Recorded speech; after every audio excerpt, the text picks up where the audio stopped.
Hey, Steve Gamache here with another Chef Knives to Go quick look product review. And what we are looking at today in this episode is the Kohetsu SLD Bunka 210mm knife.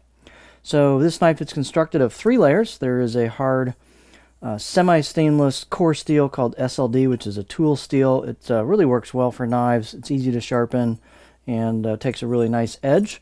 The heat treat's typically around 61 to 62 Rockwell on these knives, and they have a soft stainless cladding on either side of that hard core steel.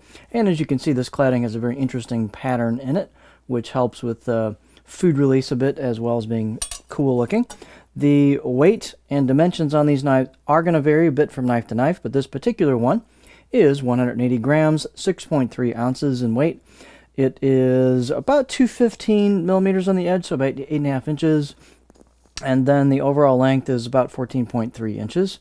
The spine thickness on these tends to be pretty thick coming out of the handle, and you can see the look of that. So this has, I measured just a touch over 4 millimeters here, and then as you get about halfway down the blade, I measured about 2.3, so it thins out quite a bit.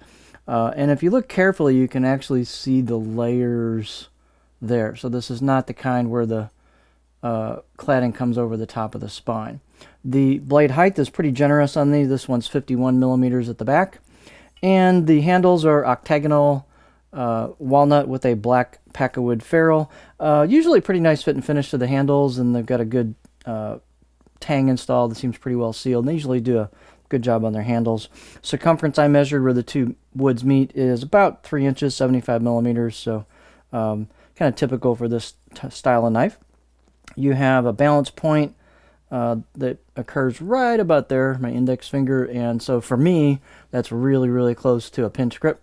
So it's a pretty neutral feel. It's got just enough weight to it at 6.3 ounces, and the blade is pretty stiff, so it's quite stiff. It has a lot of robust feel on the cutting board. The out of the box edge, I'll say, is about, I'll give it 5, maybe 6 out of 10. It's got a pretty nice out-of-the-box edge on it, but you can get these knives quite sharp. So these knives have a grind that does get pretty thin towards the edge, and performance is quite good. And you can see as we thin out on that reverse sword tip, you can see it thins out pretty nicely towards the tip, so the tip works well as well.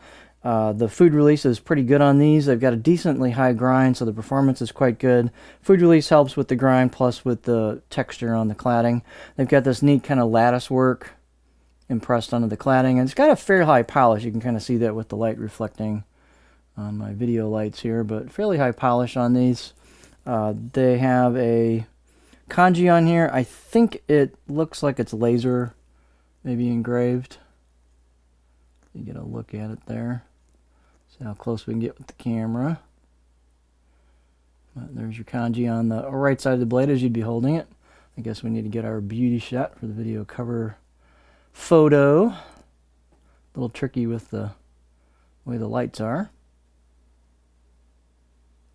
And then we have the fit and finish, as I said, is pretty nice. They've got a little bit of polish to the spine. It's pretty square on the edges, but I wouldn't say it's sharp. And then they've done a nice job on the relief on the choil into the neck, where you've got a good handhold here for a pinch grip, so it really works well for that. Let's see what this thing looks like on our cutting board.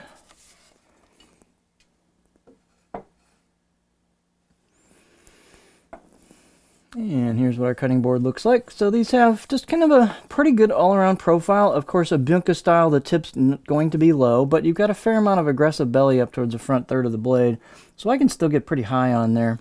And then I've got a little bit of a flattish area towards the back half, so it rolls a little bit into the back, but you could do a little chopping back there, push-pull cutting, glide cutting, a little bit of rocking, actually a decent amount of rocking, so really a pretty versatile profile. I have this knife in the 180 Gyuto, and I've also had it in the small Bunka, and it's a really good knife. It looks cool, it performs well, it's easy to take care of, so it's just a really good package. So this is the Kohetsu SLD Bunka 210mm knife.